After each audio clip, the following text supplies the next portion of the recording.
Masya Allah baju kurang dirapih-rapih mana anu mantap ka diri orang mana anu ideal ka orang ijang ka undangan ijang ka kantor ijang ka pasar dan lain sebagainya dirapih-rapih awak mah tetapi ruhani ku urang itu pernah diurusan geus datang ka mana mengenal Allah ruhani urang didik ruhani urang supaya wauheun ka Gusti Allah ngadidik ruhani lain di sekolah SD SMP SMA teu bisa ngadidik ruhani kos kitu ngadidik ruhani mah kudu di pondok pesantren di pondok pesantren ge di modern mah kurang mantep ngadidik ruhani hanya sekedar ilmiah moal wau ka Allah secara mantep di pesantren modern mah kudu di pesantren salaf anu geus hubungan jeung dunia sekolah dan lain sebagainya hiji be Allah di pesantren salaf ge teu wau ka Allah teu wau teu daekun wau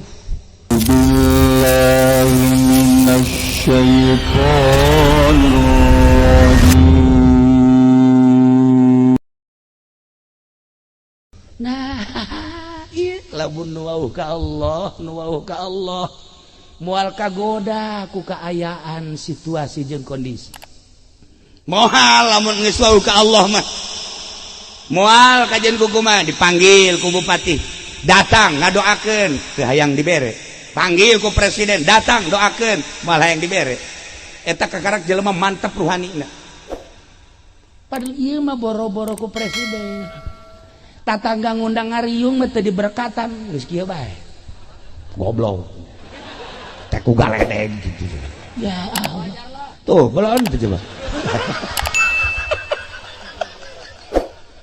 ya lu matak beralih ka yayasan ge hayang dunia salah henteu cuman mengenal Allah kurang sekedar ilmiah mah enggak baik pinter bahasa Arab, pinter bahasa Inggris, pinter berbagai bahasa, pinter lah, paling jadi gaib gadituna. Tetapi yang ruhani ulah terkontaminasi. Mantap ka Allah. Ulah aya unsur-unsur. Urang lamun neangan tentang manusia nu mantep ruhanina sakabupaten Tangerang hese. Neangan sakabupaten Serang hese. Neangan sakabupaten Pandeglang hese. Kok kiai bisa jebutkan hese ayat tanda kan jelema anu mantep ruhani mah henteu sembarangan BHS kajen teuing dipikeun merek BHS na BHS bae kuari ye Atlas ganti ku merek BHS ieu sih cek urang sih BHS apa lain sih ieu mah jaasana Atlas ieu mah ieu yang kamari nang pamere Imadudin nya nya mah tilok merek BHS pan Atlas bari ge Atlas bae ganti merek na ku Aljupri Atlas bae. Jadi kajahoan secara zahir kajian kukumai urang lamun ningali jas apakah ieu jas teh luar negeri apa jas dalam negeri nyaho urang ieu ya apakah ieu wol England atau lain kajahoan ku ahlina mah moal saliru kalbu urang tertumpu ka satu titik masjid sebab masjid eta lain sambarangan bangunan. Ketika orang lewat aya merekan didinya kantor kepala desa eta dibangun nama sarua jeung ieu semen batu bata kesik dan lain sebagainya tetapi fungsina eta jang urusan pisetaneun lamun teu beres lamun beres atuh teu lewat deui urang ka Tangerang aya kantor DPR serem kadengina serem lah kadengina kala luar mangkelukna beuh kenongna sok gede kieu di jerona jurig malulu lamun teu jujur lewat urang ka Kapolsek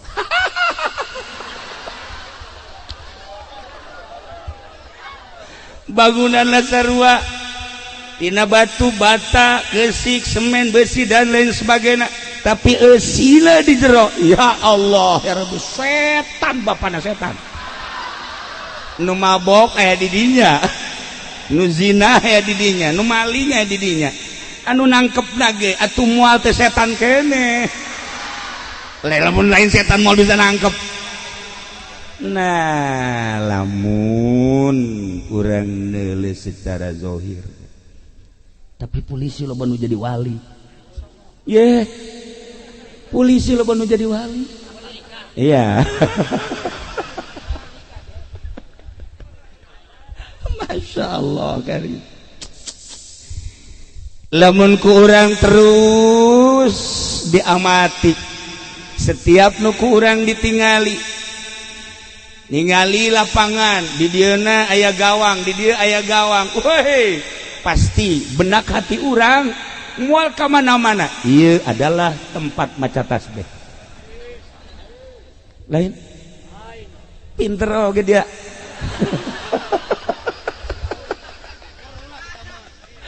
weh lagi lempeng ki pikirannya ge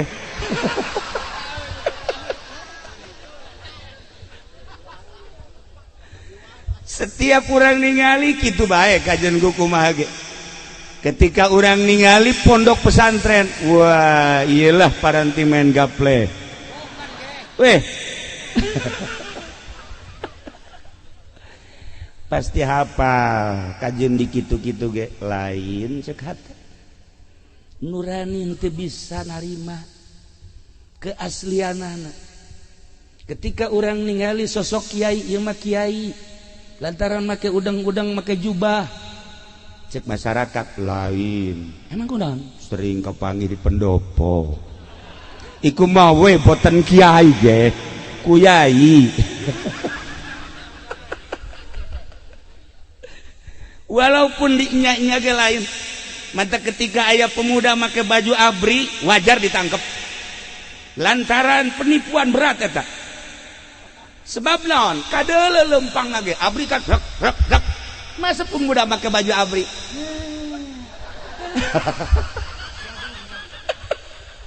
kajauhan polisi jauhan lamun urang naik motor antara boga SIM jeung henteu bawa SIM jeung henteu kanyahoan ku polisi abri nyahoan ya ieu gadungan polisi nyahoan teu mawa SIM teu mawa STNK leuwih-leuwih kiai ahli ruhani ngeuli jelema keaslianna kajahoan kajenting ngaku kiai lain dia mah kajenting ngaku jawara lain dia mah jawara makan kicep lagi lede di polototan kieu bae jelema ngising dia jawara ngaranna nah ieu lah patalia jeung Masjid Agung Ar-Ruhaniyah beuh serem ngaranna ieu serem ngaranna luar biasa ieu Masya Allah kula ge kaget bareng ningalikeun tadi Masjid Agung Ar-Ruhaniyah apa pada iki saking orangnya iki tapi nu jelas memang di masjid mah paranti ngapungkeun ruh paranti ngapungkeun ruh lamun tadi ayat lagi dijelaskan innama ya'muru masajidallah alaya jelema anu rek ngamakmurkeun masjid pasti man amana billah wal yaumil akhir wa qama shalah wa ata zakat Kristen anti ngamakmurkeun masjid ketika nyana ngabangun masjid lain dek ngamakmurkeun masjid penipuan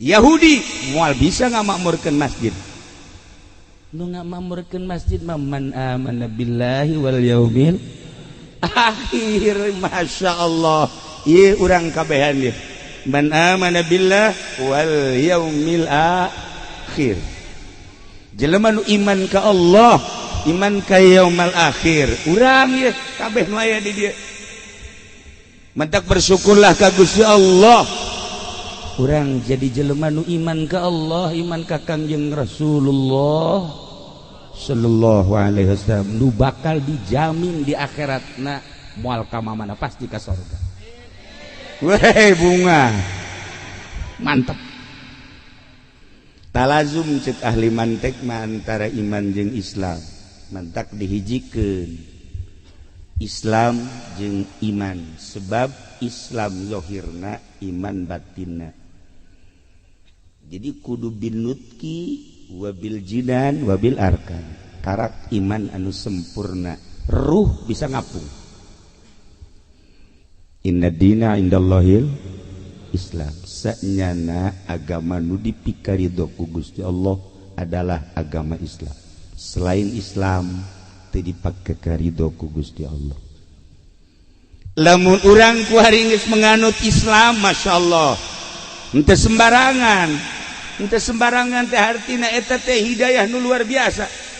Loba nu hirup babarengan jeung Kangjeng Nabi Abu Jahal jeung sederetanana tapi teu iman ka Kangjeng Nabi komo Islam. Urang mah jauh zamanna ka Kangjeng Nabi, jauh ruteuna ka Mekah ka Madinah, tetapi orang bisa iman, bisa Islam, masya Allah, lain sembarangan. Berarti ikan hidayah nyorot ke orang kresek, khususon wa umuman. Mengkonon sih nama.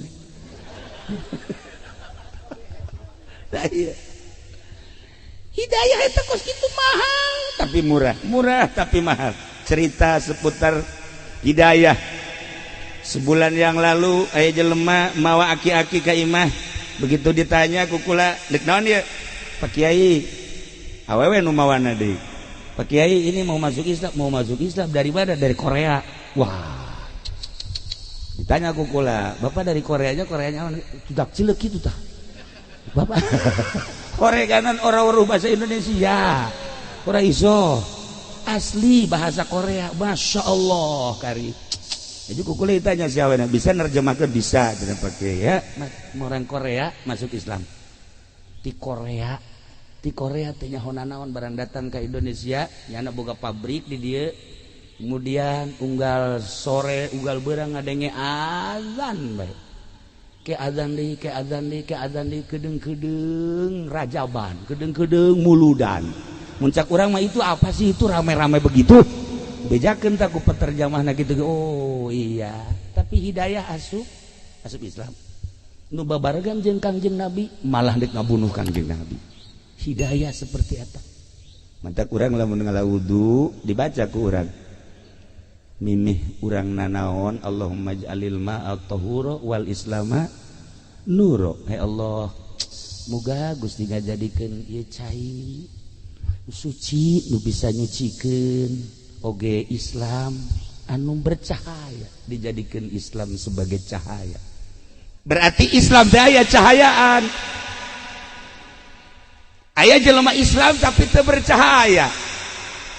Ditanya KTP nama, saya KTP na Samsudin, matahari agama. Kan luar biasa Pak. Ngaranna ge Samsudin. Nu ieu hiji dia Komarudin, masya Allah.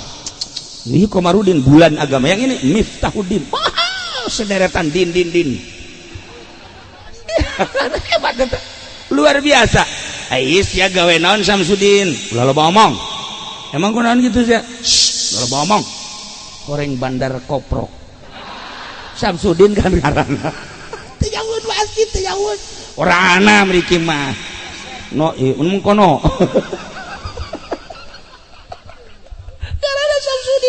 Itu kede Komarudin, itu kede Miftahuddin.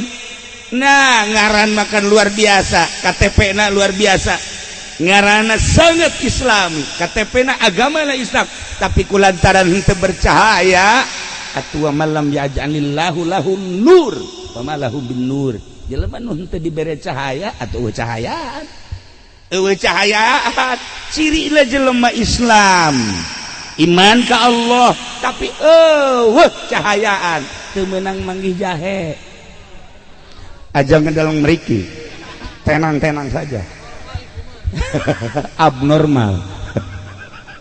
Nah ulah teu meunang neuleuh jahe mentoel bujurna ieu mah teu mah kawin biasa wajar. Kiai kawin teu ulah ngomong ka aing tenang ngelanan. Tuh ya, dah temenang neuleuh awewe. Aju kieu bae. Neuleuh Quran mah heuai bae. A'udzubillahi minasyaitonir rajim. Bismillahirrahmanirrahim. Yasin. Wal Qur'anil hakim innaka. Tapi lamun neuleuh awewe, uy. Urang mana nya eta nya? Nomor SMS. Kicep tunduh eueuh. Eta berarti imanna eueuh cahayaan, Islamna eueuh cahayaan. Wa man lam yaj'alillahu nur famalahum min nur. Neuleuh masjid sarua bae henteu tertarik terhadap masjid, henteu tertarik terhadap pondok pesantren, henteu tertarik kepada aulia-aulia Allah, henteu tertarik kepada ulama-ulama. Berarti kan cahayaan. Introspeksi. Urang geus datang ka mana coba ieu mencintai sosok ahli Allah. Geus datang ka mana mencintai sosok di luar ahli Allah. Geus datang ka mana nu dipake karesep kurang bangunan-bangunan, apakah bangunan tempat ibadah, apakah bangunan tempat maksiat. Jang pribadi urang masing-masing introspeksi moal ka mana urang engke bakal paeh sarua bae. Cara karuhun-karuhun urang. Kuari urang masih keneh nyebut Kiai Haji Iim, Imaduddin, Kiai Haji Asyik, isuk mah pegeto moal kebal deui ila ruhi Haji Iim. Ila ruhi Kiai Asyik. Komo ieu mah geus moal kebal jasa ieu mah.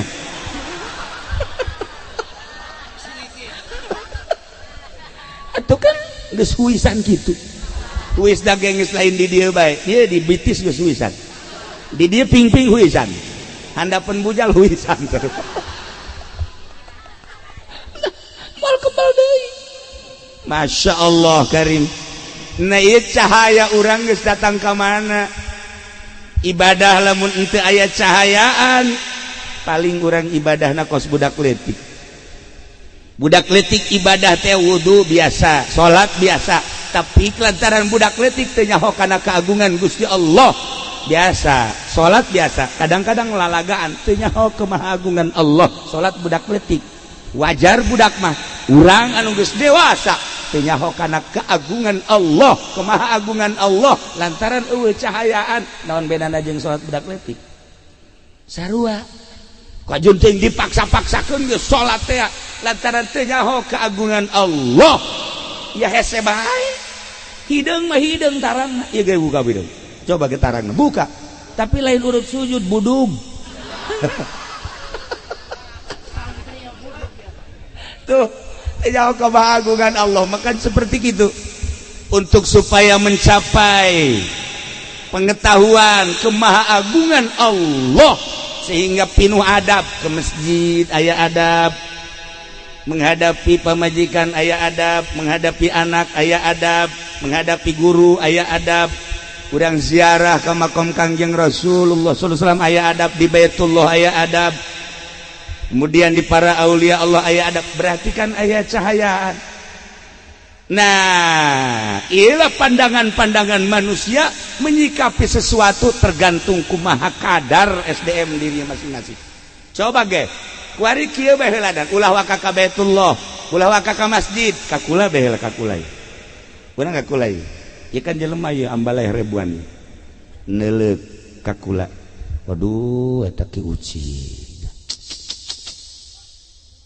Lamun nu memandangna kandidat bisa henteu manehanana digahet ku aing supaya jadi nu naik ka panggung kitu naon cari sih ulah sok seureun.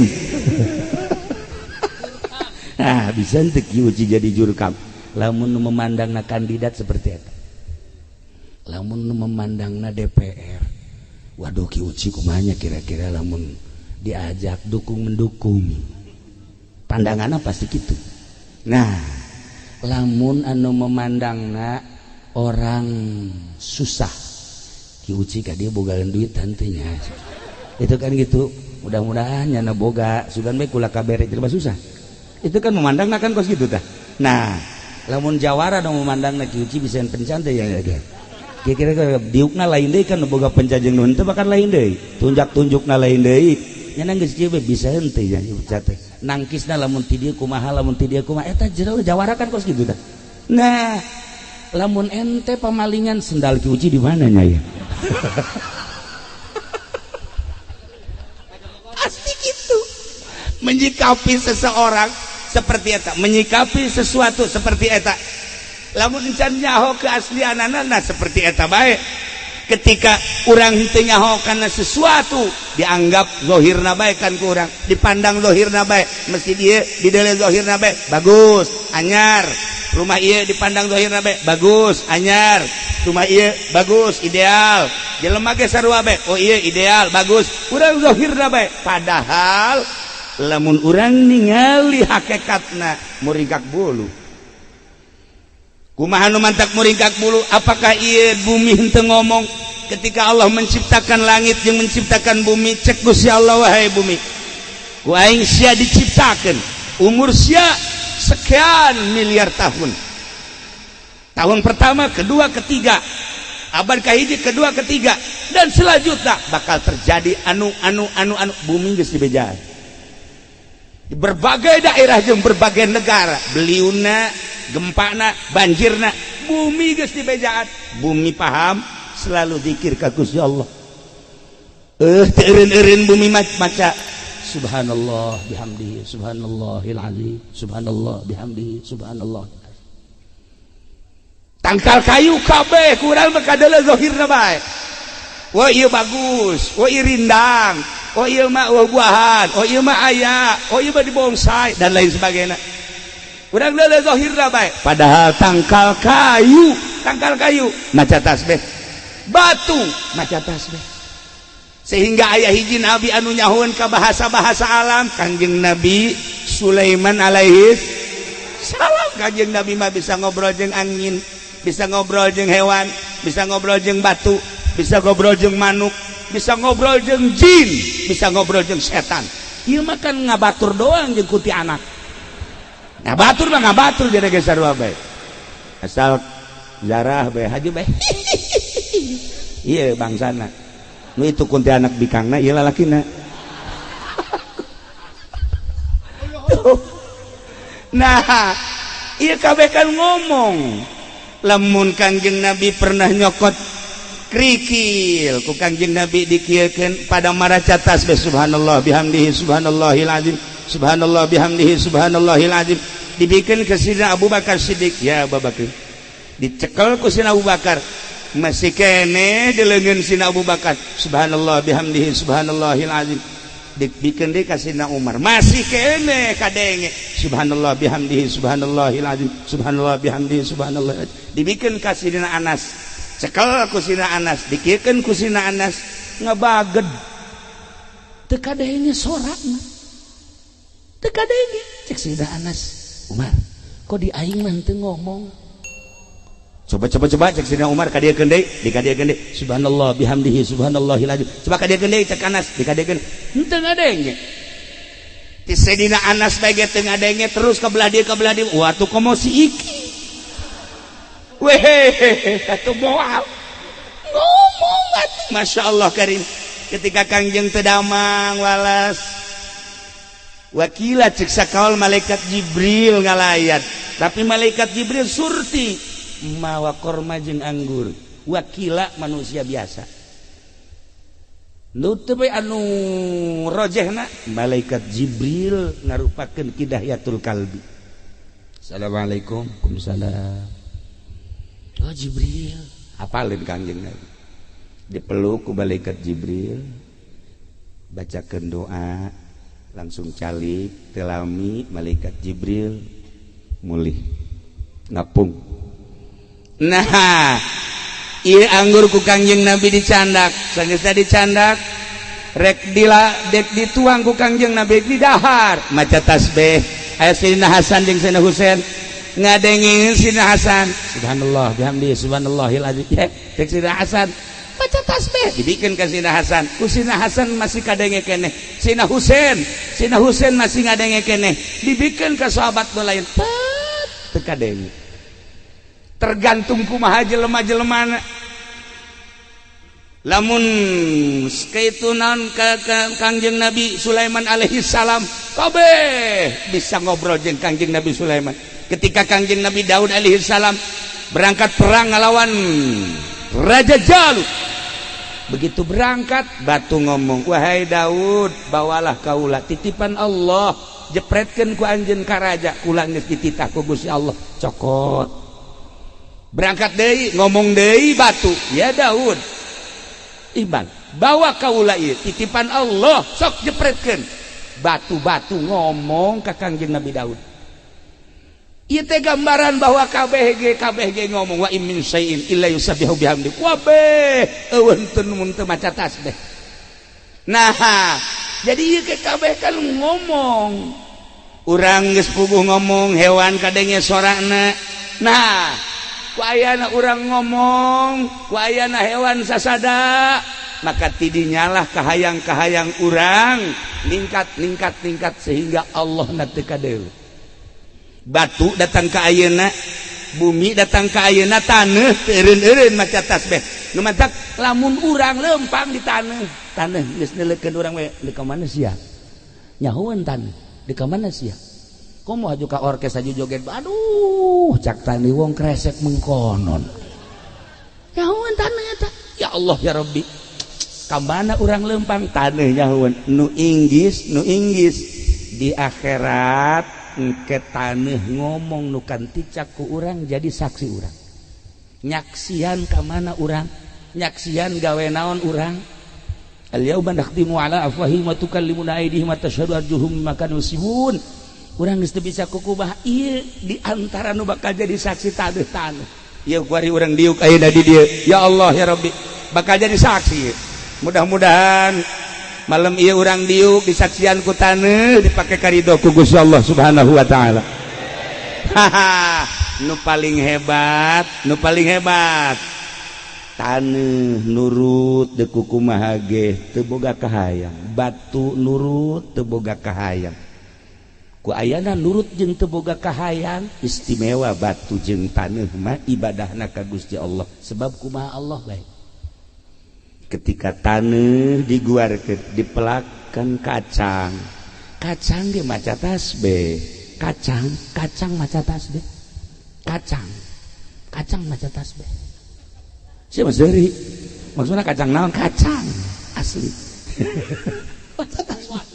ketika ditanem cak taneuh hai kacang ulah boga kahayang sia lamun maca tasbih bae ulah boga kahayang moal tetapi begitu disiram boga kahayang hayang jadi kacang jeung tanaman nu sejen kulantaran boga kahayang jadi ketika boga kahayang poho ka Allah dicarekan ku taneuh etalah kahayang eta ketika gede hayang kembangan ketika gede hayang buahan eta kahayang etalah anu jadi hijab ke Gusti Allah Subhanahu wa taala ketika domba boga sasada jeung boga syahwat leuwih gede hijabna tibatan Allah tibatan kacang jeung tanaman nu sejen na urang mah kuari urang masyaallah ieu kahayang teu meunang neuleuh asal neuleuh bae sapatu aya komo neuk lebaran ki asik ieu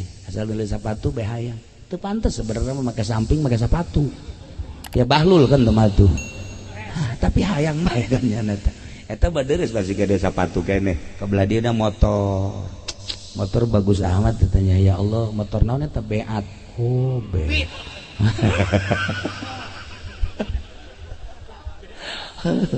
sabaraha duit ya sih nya datang ka dealer tanya teu bisa cash kuari mah kudu kredit baik nah akhirnya kan kredit sedangkan kredit satu benda boga dua harga anu berbeda berarti kan riba kulantaran kahayang ya terus bae kurang dibeli di kredit leuki jauh ke Gusti Allah mulai hayalan anu didorong ku hawa nafsu hayang iyalah anu mantak ngajauhan diri urang ka Gusti Allah maka lamun urang ningali Masjid Agung Ar-Ruhaniyah ieu teh kapan untuk memantapkan ruh ke Allah lamun urang nyaritakeun ruh ieu awak di jero ieu aya sodar adalah ruh jismaniyah tatalina jeung ruh jeung jasad ketika masuk ke jero kolbu eta kakarak datang ka ruh rohani masih jauh ruh rohani urusanana pembersihan tentang zahir menuju ke batin mulai tina lelembutan kurang dibersihan lamun mampu kakaraklah datang ka fuad etalah kakarak ruh sultani mulai mantap didinya lamun nembus datang ka sir kakarak datang ka ruh qudsi bantak wali disebut qaddasallahu sirrahul kudisa sirru nu geus datang kadinya dibukakeun hijab ku Gusti Allah salatna anu geus lain salat jasad lain salat jisim tapi salat ruh karak mantap ka Gusti Allah sesuai jeung ngaran Masjid Agung Ar-Ruhaniyah geus ka ditu ge geus teu hayang nanaon jelema ahli ruh mah neule cau teu hayang komo hiji dua mah kecuali seperti gitu teh teu hayang para jamaah kaum muslimin wal muslimat rahimakumullah nah ieu masjid cek Gus cek Kanjeng Nabi inna lil masajidi autadan masjid eta ngabogaan manusia-manusia nulir teu beda jeung pilar teu beda jeung paku teu beda jeung kancing dina pada kukuhna setiap masjid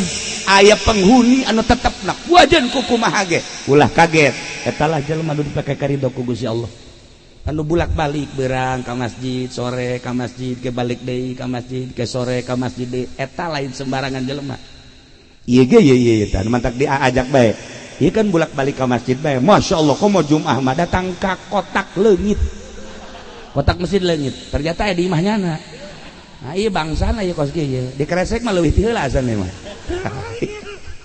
nah para jamaah kaum muslimin wal muslimat rahimakumullah ieulah masjid sakumaha tadi ngabogaan manusia-manusia didinya aya muazin baheulana Bilal lamun hayang nyaho keistimewaan muazin beusi teh nyaho Kangjeng pernah nyaritakeun kaki Bilal bahasa urang bae hayang nyaho keistimewaan jelema nu azan cek sahabat kantenan Gusti Rasul Bilal jaga di akhiratna beheungna bakal panjang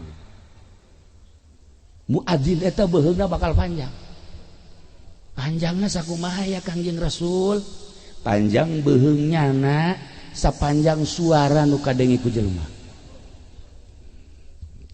ai Ki Bilal sabaraha suara panjangna terakhir Ki Bilal suara panjangna sekitar 60 meter kadenge suarana kan itu karomah berarti Ki Bilal lamun azan di Madinah Allahu akbar 60 kilo kadenge tidak kaserang iya mah 2 meter lah mah 2 meter ya mah suara muadzin datang ke mana nah iya bohong panjang ke di akhirat berarti Ki Bilal paling panjang ke mungkin bakal kajauhan tukang adzan muadzin di akhirat ya nah iya muadzin ulah sambarangan bohong na panjang teh katingali ku kabehan triliunan manusia nempo ka jelema tukang adzan beheungna panjang kabeh memuji luar biasa jelema tukang adzan di alam dunia na boga prioritas cek Kanjeng Nabi nu beheungna panjang cek Gusti Allah langsung menuju surga nah cek tukang adzan teh pan kula adzan ngajak jelema kula moal waka datang ka surga lamun encan karumpul nu sok berjamaah jeung kula nah ning masjid iki ana pira uang berjamaah 700 subuh roro ya kiai ge ngebohong lah aya duaan lah muadzin jeung imam iya imam na paeh imam na modar maot atuh tinggal muadzin doang muadzin apa masih dijual ya Allah ya iyalah autad termasuk muadzin eta autad orang anu kuku istiqomah imam autad orang anu kuku istiqomah ngimaman anu berjamaah istiqomah zuhur asar maghrib etalah autad setiap masjid gabogaan penghuni anu kukuh jangan ramekeun masjid innama ya'muru masajidal man amanat ta eta jelema anu autad masyaallah inggih urang lamun ningali penghuni masjid ayeuna masjidna agreng tapi nu berjamaah nah, mudah-mudahan di dieu mah kadeuleuna lain deui mah kan masjid parah haji baturna saha eta di masjid al malaikatu julasauhum malaikat eta batur diukna. Urang lamun cicing di masjid sorangan bae ulah kaget. Mantak dina fikih dijelaskeun. Urang salat sorangan, usolli fardhal maghribi salasa rakaatin lillahi ta'ala. Bodoh eta mah jelema. Sorangan lillahi ta'ala ngan sakadarnya hoka fikih doang. Lantaran ditukangan urang aya malaikat, aya jin ilu, geus bae usolli fardhal maghribi salasa rakaat imaman lillahi ta'ala. Allahu akbar sorangan. Imam. Engke ge kadang nya lagi makmuman Allahu akbar.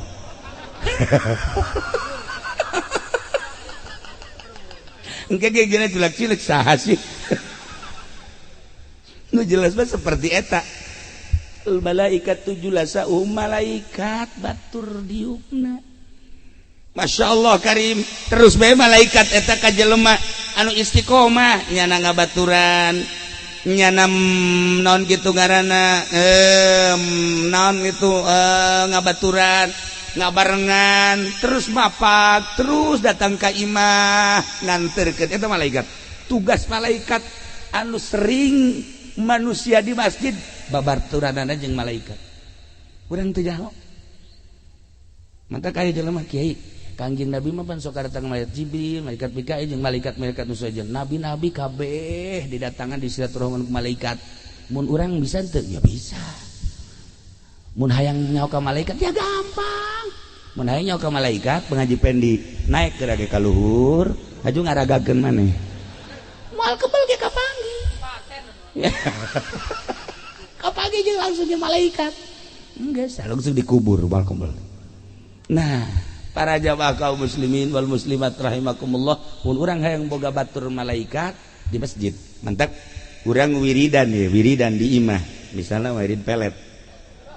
Misalnya A'udzubillahi minasyaitonir rajim. Qala Yusuf li abihi ya abati inni ra'aytu hasyasha. Nah, beres bacana sekian. Allahumma layin qalba sarwiti kresek. Kama layantal hadi li Daud alaihissalam. Lamun hayang ijazah make sapi 2. Lamun hayang ijazah pelet sapi 2. Siji yang gede. Urang ngawirid pelet di imah angel kajadi. Tapi coba di masjid. Di masjid Masya Allah kakarak saputran ge saputran malaikat kan ngadengekeun. Oh hayang melet. Malaikat ngambeu. Kan urang mah kan teu nyaho ayeuna ieu. Henteu nyaho. Urang teh bagus jeung goreng malaikat teh nyahoan. Urang mah neuleuh sosok manusia ganteng, neuleuh sosok manusia lintu, neuleuh sosok manusia jangkung, neuleuh sosok manusia gelis, biasa-biasa bae. Urang kadeuleuh zahirna bae.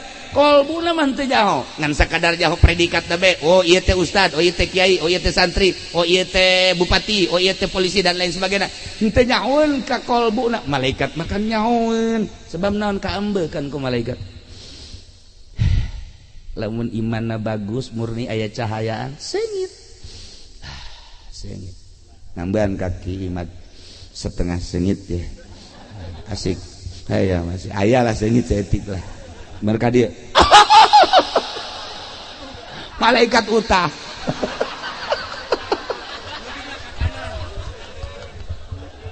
kaamba ku malaikat. Nah ya Kangjeng Nabi nyaritakeun seperti eta. Urang maca sholawat nah atuh kaambeun ku malaikat. Masya Allah wangi cek malaikat. Baca Quran urang henteu kudu kenceng-kenceng cara tadi, biasa bae ngegerleng peting urang maca Quran jam 2 jam 3. Ya Allah ya Rabb malaikat sengit malaikat sengit. Urang maca zikir mah komo sengit luar biasa. La ilaha illallah la ilaha illallah. Cek malaikat Masya Allah sengit. Mentak tiba-tiba urang lamun zikir peting illallah la ilaha illallah la ilaha illallah. Sengit. Sesengitan malaikat datang. Seperti eta lah sengit. Nah, kira-kira malaikat lamun ngambean urang ya segiteun apa henteu ku urang bae mah. Ku urang mah aya naonan di jero kalbu urang? Berat ka Allah apa berat ka dunia? Berat ka akhirat apa berat ka dunia? Berat ka akhirat, berat ka Allah. Sengit bakalna kaambeu ku malaikat. Berat ka dunia Allah naletik bau berarti. Nah, di masjid malaikat. Urang keambeun nyahun malaikat kamu orang ngadoa sama Allahumma layin kolba sarwiti kresek kulon kamalan cek malaikat ya tenang malaikat sarwitina keur sare beki dihudageun ku malaikat ditiup ku malaikat Udin di masjid tiba angel di masjid mah cepet mentak lamun kurang wirid masjid datang orang jam hiji poekan geus tutup kabeh lawang geus sorangan geus urang dinya aya nyaho coba ge mulai geus kadang yang dulu empang segala naon wah iya malaikat apa jurig ya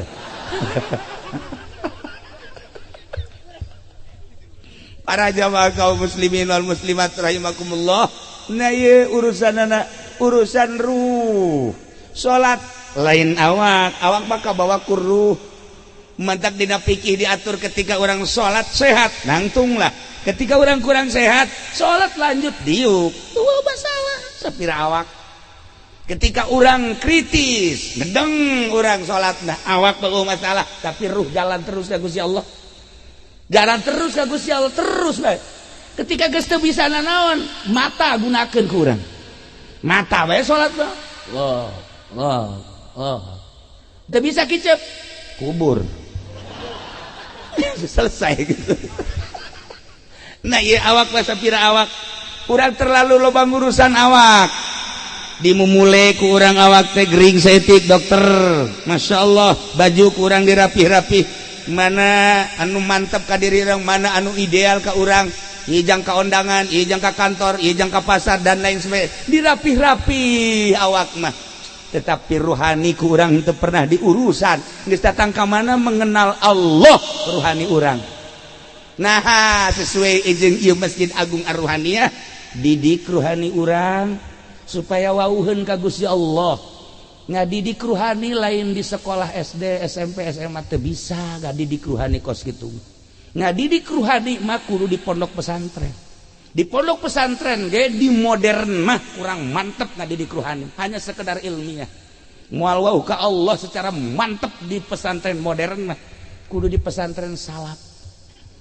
anu geus hubungan jeung dunia sekolah dan lain sebagainya hiji be Allah di pesantren salaf ge teu wau ka Allah teu wau teu daekun wau nah ieu lamun nu wau ka Allah moal kagoda ku kaayaan situasi jeung kondisi moal lamun geus wau ka Allah mah moal kajian kumaha dipanggil ku bupati datang ngadoakeun teu hayang dibere panggil ku presiden datang doakeun moal hayang dibere eta kakarak jelema mantep ruhanina padahal ieu mah boro-boro ku presiden tatangga ngundang ngariung mah teu diberkatan geus kieu bae goblok teh ku galedeg gitu ya Allah tuh belon tuh coba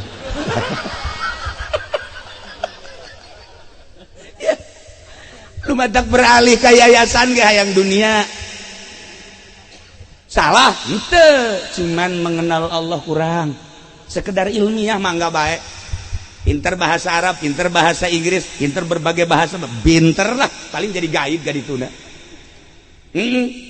tetapi jang ruhani ulah terkontaminasi mantap ka Allah ulah aya unsur-unsur urang lamun neangan tentang manusia nu mantep ruhanina sakabupaten Tangerang hese neangan sakabupaten Serang hese neangan sakabupaten Pandeglang hese kok kiai bisa jebutkeun hese aya tandana kan jelema anu mantep ruhani mah henteu sembarangan BHS kajen teuing dipikeun merek BHS na BHS bae kuari ya Atlas ganti ku merek BHS ieu sih cek urang sih BHS apa lain sih ieu mah jaasana Atlas ieu mah ieu yang kamari nang pamerek Imadudin nya nya mah tilok merek BHS pan Atlas bari ge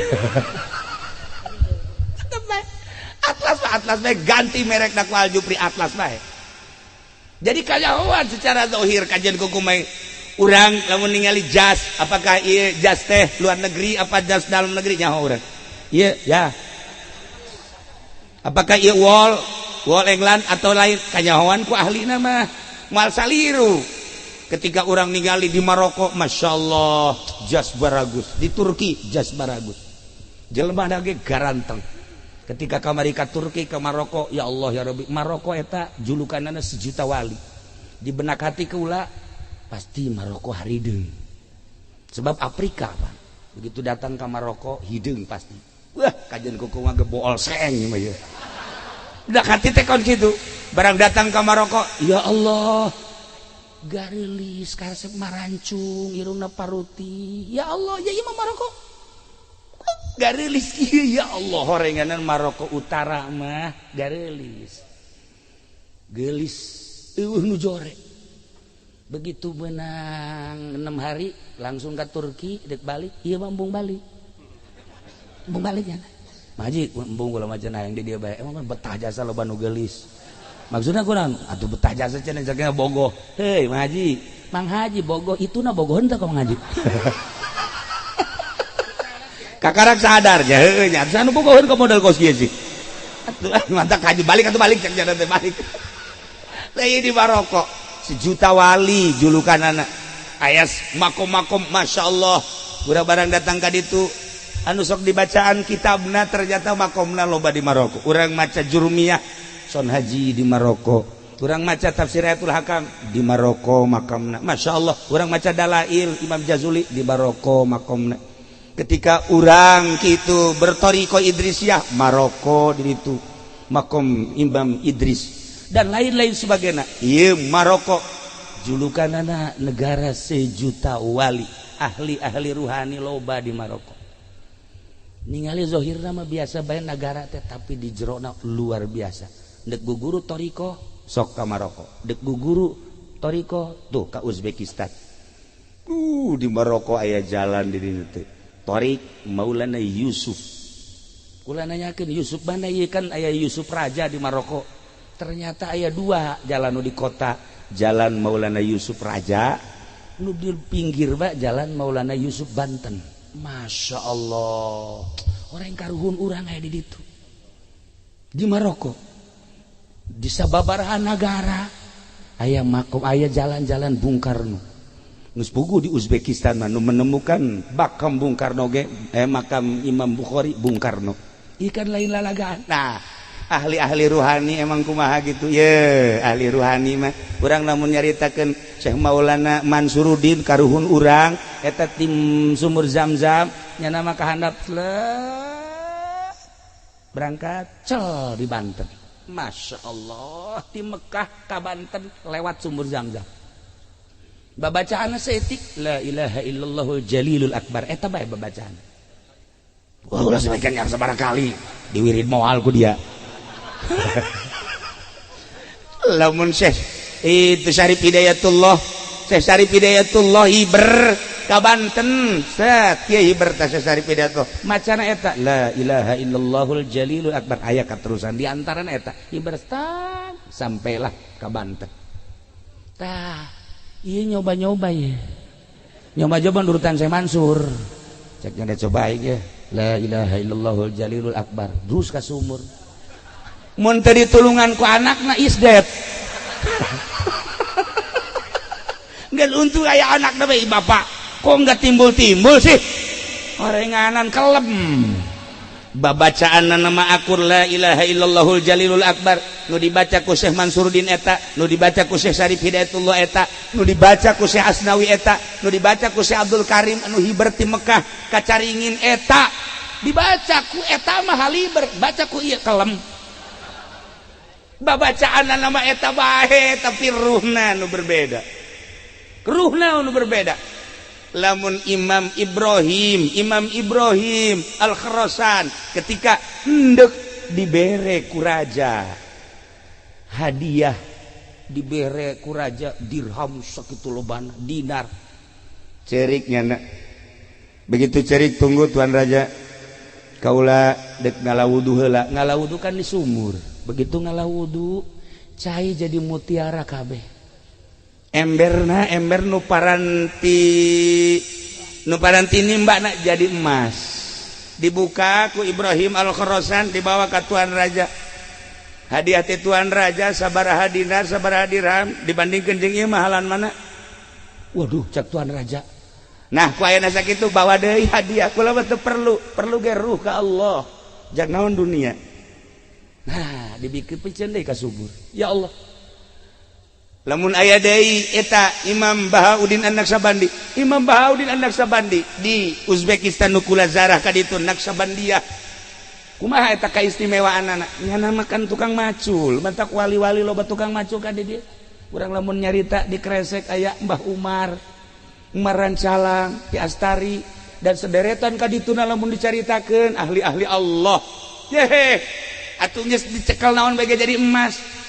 Nah Imam Bahauddin mah macul trek doa, macul trek doa. Satu ketika raja mere hadiah ceurik nyana kulantaran nungguan di huma dipacul ku Imam Bahauddin plek taneuh jadi emas bikeun ka raja. Mahalan mana raja pamere raja jeung ieu isin kan raja teu butuh kula mah. Raja balik embungin ahli ruhani makana dunia teu hayang urang nyaho ka kitu awewe teh wali adawiyah saha tuh Rabi'atul Adawiyah sanggeus tah anjeunana terus bae ibadah ka Gusti Allah dek dibangunkeun kan ku raja saat eta ceurik nya mambung dipaksa ku raja dek dibangun lantaran keistimewaanna pohara loba nu menta doa ka nyana. Berbagai lapisan masyarakat handap menengah dan masyarakat elit tetap menta doana manjurna luar biasa dek dibangunkeun kan ku raja ceurik nyana sageus ceurik tuan raja dititah ka jero raja ka dieu buka coba kasur kula dibuka kasur masya Allah emas lempengan besi hayang tuan raja bawa kula mah teu hayang Rubiatul Adawiyah awewe jadi waliatullah. Tuh hajupannya nama lamun masak ngan ditepak doang lu teh Rubaiah mah ieu hau ieu kitu naon gitu ngaranna beas ditepak doang hau pang asakeun seuneu aya sorangan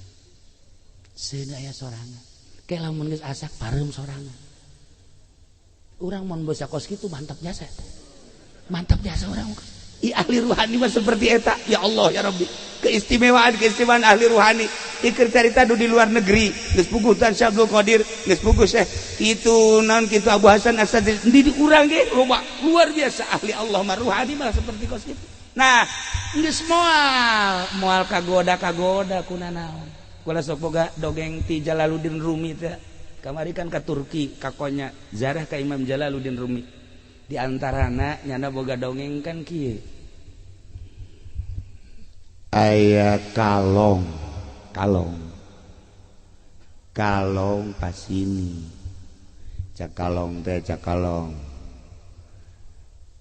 aing tenang cicing di dieu ngeunaheun ngagantung di tangkal ieu ngeunaheun tenang kalong kieu bae angin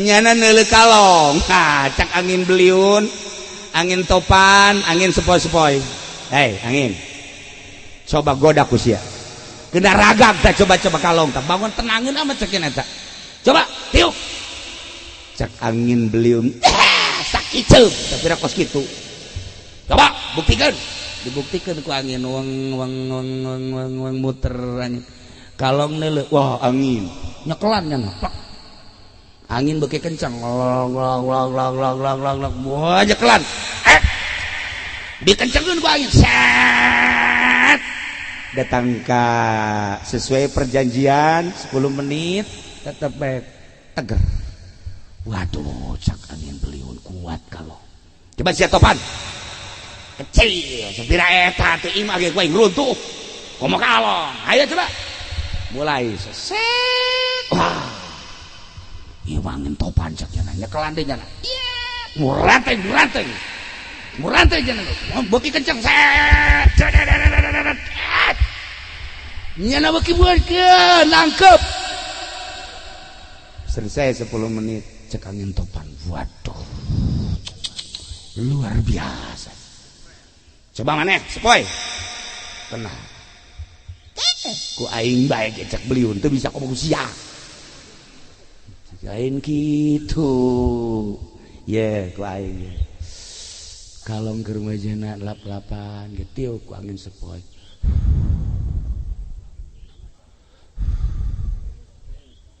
tiis perem nyana perem anu angin tiis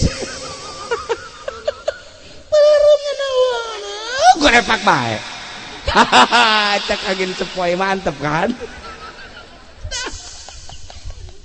ya Allah ya Rabbi luar biasa hebat kiai oh berbagai fitnah di lembur kuatnya nak berbagai kendala di pendidikan kuatnya nak ketika diberi angin sepoi di negara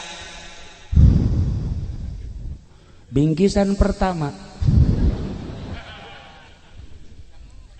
bingkisan kedua ngebangun sekolahan bingkisan ketiga ngebangun majelis taklim beserta pakai kawin deui zetik ragan kiai was aja mengkonon sira anak wonge ge euy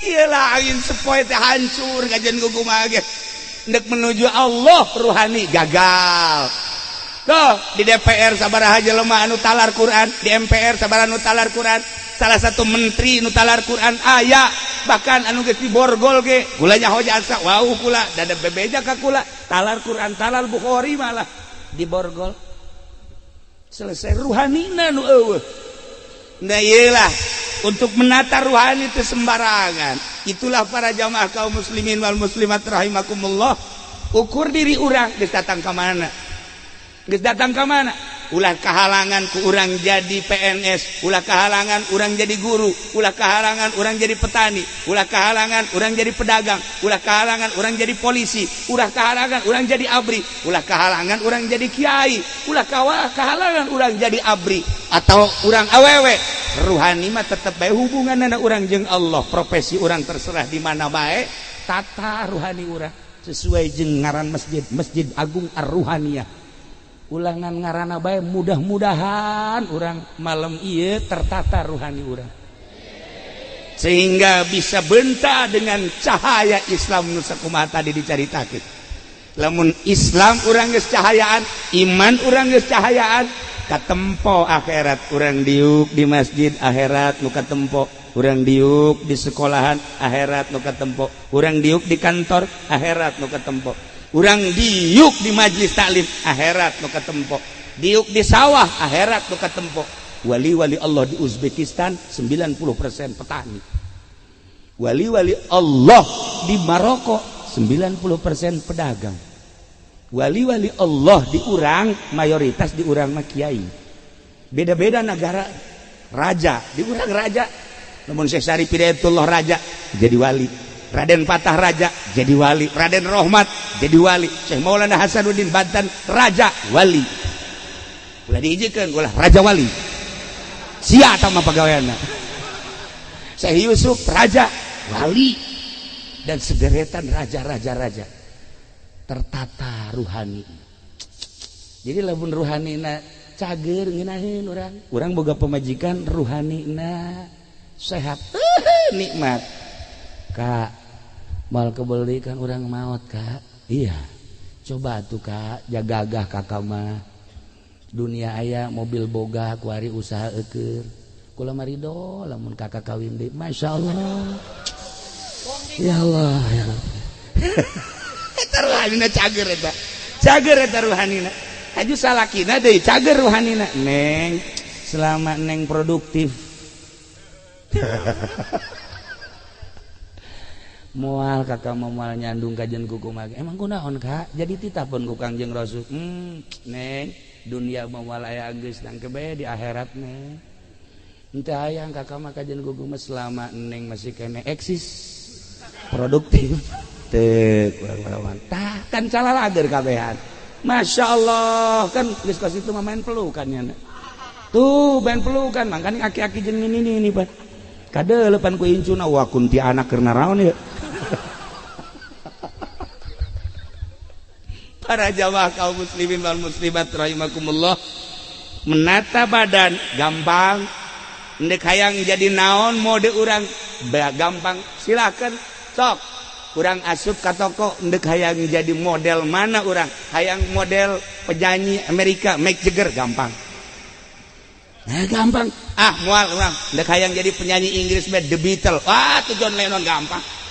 Sok geura ndek kumaha dek ala Maradona bae asup ka toko make kaos nomor 10 Maradona gampang. Dek hayang jadi kiai urang asup ka toko disorbanan jadi kiai Iim gampang.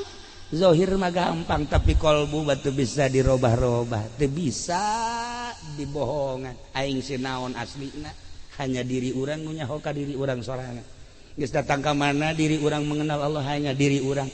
Ketika orang yang mengenal Allah kenali diri orang nu sesungguhna loba keneh kabeuki apa henteu kenali diri orang loba keneh karesep apa henteu kenali diri orang.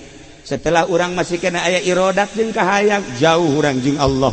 Ketika geus eueuh kahayang jeung irodat karak urang ner-neran menuju Allah Subhanahu wa taala sesuai jeung ngaran Masjid Agung Ar-Ruhaniyah ente ndek membangkitkan ruhani coba ke masjid sorangan orang di masjid hayang nyaho datang ke mana kekuatan orang dipersilahkan coba di masjid ulah komoy menghadapi Ramadan mun ente endek maca naon gitu ngaran sholawat ulah gancang-gancang abeh kaambe ku malaikat nu seungit Allahumma sholli ala sayyidina Muhammad wa ala ali sayyidina Muhammad kama shallaita ala sayyidina Ibrahim wa ala ali sayyidina lamun dibaca ba'da sholat 7 ba'da zuhur 7 ba'da asar 7 ba'da maghrib 7 ba'da isya 7 ba'da subuh 40 hikmahna ya mah hikmahna bakal dibukakeun jalan-jalan kemudahan terutama rezeki sok geura Ki Bustami almarhum eta Buya eta kula di abah eta mantek teu kula maca eta bae. Ieu mah diwirid kula geus dibere sabar tilok diwirid. Mantek susah bae rupna.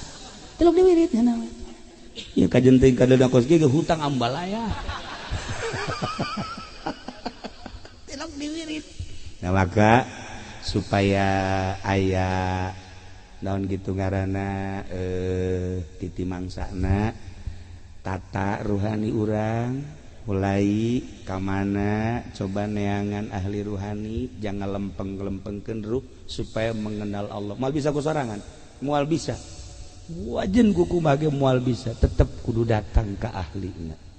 Urang hayang boga pencabai ulah-ulah ruhani hayang boga pencabai kudu ka guruna ngajotosna apa kieu atuh apa kieu wah atuh ai kieu mah lain pencat mah kos kitu mah minuman teh naon karah tuh siapa nyaho bae Kiai Ongko nyoka ekstra jos.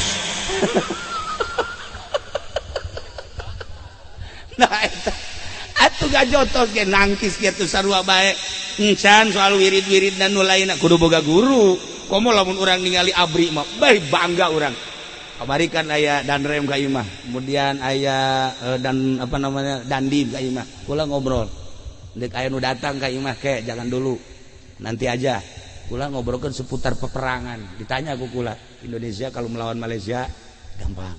Indonesia kalau melawan Australia sekehat. Indonesia kalau melawan Amerika seuringna. Pak Kiai, bukan masalah kekuatannya. Kalau kekuatan tentara Indonesia dengan Amerika jauh lebih handal tentara Indonesia. Diakui dunia. Lantas yang parah biayanya Kiai. Udah gak usah terus tentara tahu dia itu. Nah kurang kan terkondisi di Indonesia ya soal biaya nah lah iya ge ora ono namun kula sampai detil namun perang kekuatan orang ya Gus caritana kula banyak mun perang jeung Malaysia mun perang jeung eta kekuatan bukan dari fisikna dari biaya iyalah kelemahan negara urang. Nah lamun diceritakan kos gitu berarti kan ceritakan tentang pengkondisian negara urang kudu nyaho di zaman Bung Karno kumaha zaman Pak Harto kumaha zaman Kitu Gus Dur kumaha zaman Megawati zaman Gus Dur kemudian ayeuna SBY kamari wari urang nu bisa ngarasakeun jeung kahareup bakal kumaha baca dan baca kalau Kangjeng Nabi titah membaca awalnya Iqra urang membaca Quran baca hadis baca kitab baca negara boleh sampaikan ke acak-acakan ke kahareupna wallahu alam teu jaho urang mah cuman titah membaca dan membaca ulah haju urang tadi sakumaha ditiup ku angin sepoi-sepoi haju kieu bae tah karek dipanggil ku bupati bae berapa sih pemberian bupati? Jangan ketawa sih. Cilik iku. Lah iyalah, urang ulah tersepoi-sepoi ku nu segara itu.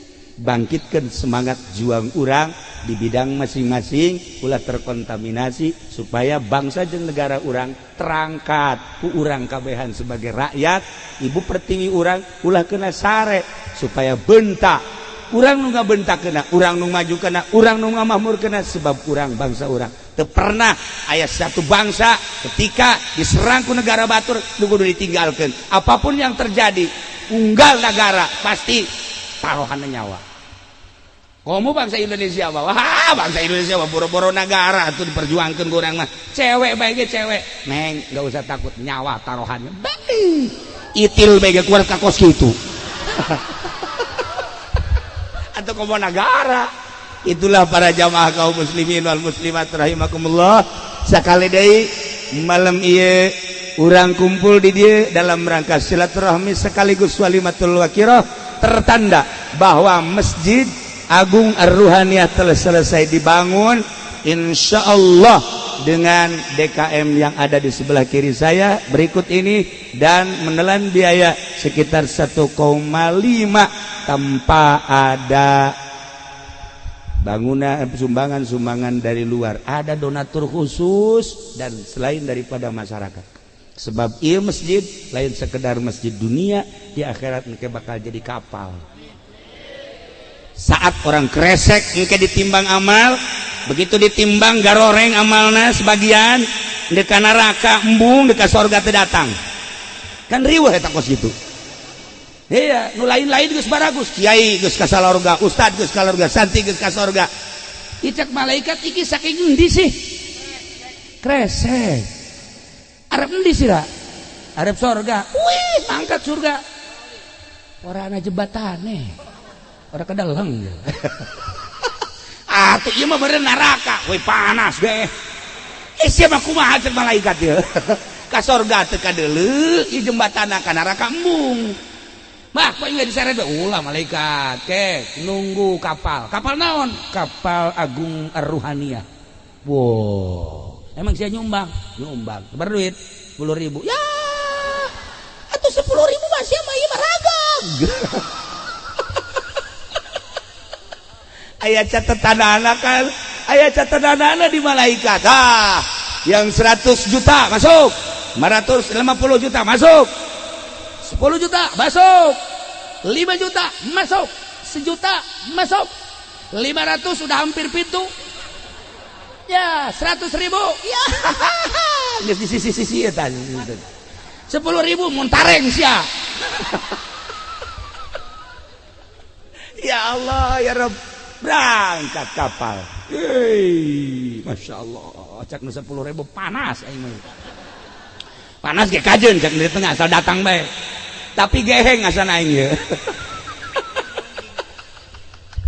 waduh ieu supirna ieu nya teh supir muadzin kemek berangkat der lamun mulus kapal tanpa aya biaya di pemerintah aman sampai surga tapi datang ke pertengahan bocor iya bocor woi bocor kapal coba periksa kekabehan periksa wow duit di bupati sumbangan di bupati bocor 100% bocor ulah dikira lamun Tuan Syabdul Qadir pernah diberi apel tidayakeun ngadahar dipaksa embungeun dipaksa 3 kali cekel pencet jadi getih eta di zaman baheula komo zaman ayeuna zaman baheula zaman adil lamun Syekh Imam Bahaudin dibere sate ketika dibere sate nyana senyum-senyum kuraja dibere sate nyana senyum-senyum dipaksa titah ngadahar senyum nyana dipaksa titah ngadahar embungeun ketika dipaksa baik dicekel ku nyana sate begitu di sate da kabarana sate hayam cekel diangkat minta ka Gusti Allah wahai hayam supaya maneh hirup deui sanggeusna hirup ditanya hayam ku waliullah mah hayam bisa ditanya anjeun mencitna bener apa henteu kula mah bangke cak hayam bangke bisa ngomong di zaman baheula seperti kos sekarang itu sengaja nah lamun ieu masjid eueuh sumbangan ti pemerintah dipakena ngeunaheun moal nundutan bae lamun kadeleuna ieu jamaah nundutan bae berarti ieu nu gantung ieu PPKM nya nah iya si ade sebab ieu di akhirat teh bocor bakalna aya teh ada apa atuh sia mah loba beja ke nah iya si ade ke bakal kabocoran tapi mudah-mudahan introspeksi benahi ku urang hati-hati ya Allah ya Rabb kula sering dongeng hiji deui dongeng nini di Mesir baheula kabita ngadenge tentang ganjaran ngabangun masjid Masya Allah susah jasa nini datang ka panitia cek nini panitia kula mah teu bisa nyumbang naon susah salaki geus teu boga anak susah incu susah ieu bae boga paku hiji pangnempelkeun di masjid lah nini sapira paku hiji cendeun henteu pangnempelkeun alah sapira paku hiji atuh tempelkeun hayang kadeuleu ku mata tempelkeun ku jana diharup beres geus balik nini alhamdulillah ya rabbil alamin eta manfaatna gede eta paku baheula makan aya aki-aki ka masjid kolor diteuneun di dinya eta baheula mah kos kitu eta atuh lamun najis mah kan ulah dibawa ka masjid mah dibawa bae wong kresek ku gendeng niku mengkonon ge aya naon baju kotor tenden di dinya tas kotor tenden di dinya dan lain-lain sebagainya nini paeh kasimpulanana geus maot nini kaimpi teu bagus amal-amalna timbang salat teu bagus timbang puasa teu bagus timbang zakat kitu keneh timbang haji kurang bagus akhirna bisna keputusanana mesti ke neraka ini ceuri ka neraka dibawa begitu deuk diasupkeun ka neraka paku datang wang cek malaikat saya paku wah ieu halangan lawang jang nini weh kula dijariakeun di masjid cek cenah teu bisa lewat dieu aya kula diganti lawang nu hiji deui ka dieu nih pasti di dieu mah paku eta pindah deui ngahalangan deui bae 7 lawang dihalangan ku paku kabeh lumantak geus mun aya nu ngabangun masjid mere paku bae hiji moal anggeus ya masjid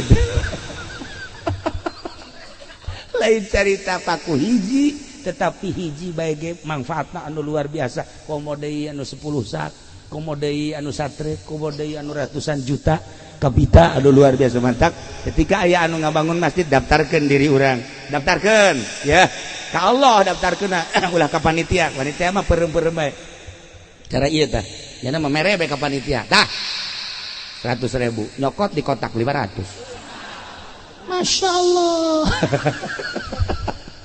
para jamaah kaum muslimin wal muslimat rahimakumullah supaya kagambar kahirupan urang melalui kolbu urang jeung ruhani urang ternyata horenganan anu ibadah lain awak mah kabawa kuruh ruhani urang bagus awak kadeulna bagus ruhani urang goreng awak kadeulna goreng maksud bagus jeung goreng sesuai jeung aturan Allah jeung henteuna itulah para jamaah kaum muslimin wal muslimat rahimakumullah sekali deui Masjid Agung Ruhaniyah malam ieu diresmikeun disaksian ku sekian ribu manusia bahwa masjid ieu bener-bener telah selesai dan siap untuk dipakai menuju surga Allah Subhanahu wa taala.